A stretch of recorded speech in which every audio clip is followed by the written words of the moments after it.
Well, what a race that was for round 2 of Season 8 of ABB FIA Formula E. And, yeah, let's talk about the result, shall we? Ada Mortara taking the win from Frines with Di Grassi in third, making it a 1-3 for Rocket Venturi.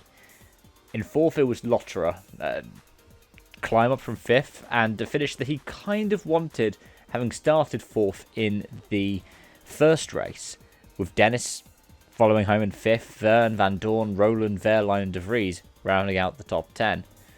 There was one change after the race. Mitch Evans dropped from 11th to 21st, incurring a penalty for failing to take a second attack mode.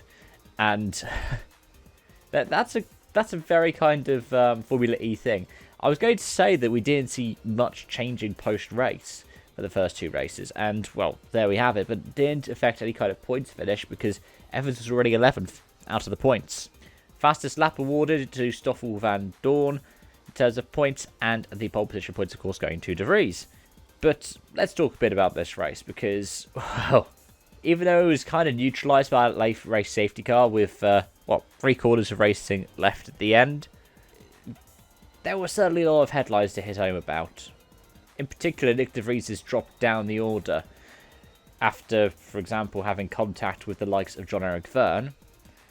He's lucky to climb back up to 10th place at the end. Oliver Askew had a decent early run and then dropped back. Same for Terry Felix da Costa.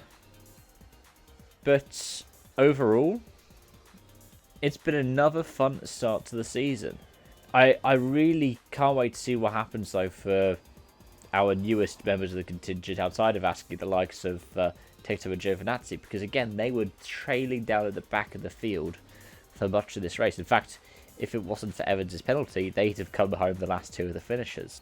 I know there are conversations going on about the crane and how it was on track and the safety, and all the cars having to stop so the crane could get to Alexander Sims' car.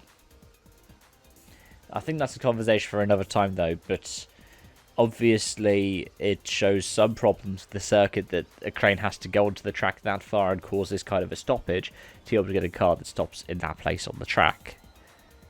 Let's talk about the standings, though, because what it's meant is that Mortara has taken an overall championship lead. De Vries is in second, 4 points back.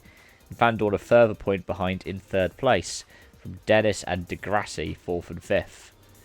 And it's Formula E continuing to be Formula E in that sense. We have, 14 different drivers currently with points after 2 rounds. So that means that there's been quite a change in terms of who's been where in terms of the top 10. In the team standings, it's Rocket Venturi having a lead of 1 point over Mercedes, with Andretti 30 points back. So right now, Rocket Venturi are leading both championships. So this will make the predictions I had look a bit funny.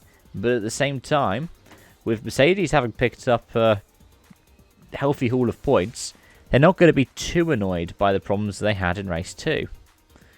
At the end of the day, that's it, isn't it? That's how motor racing is. Formula E is probably one of the most unpredictable ones, and that's why I love it as a sport.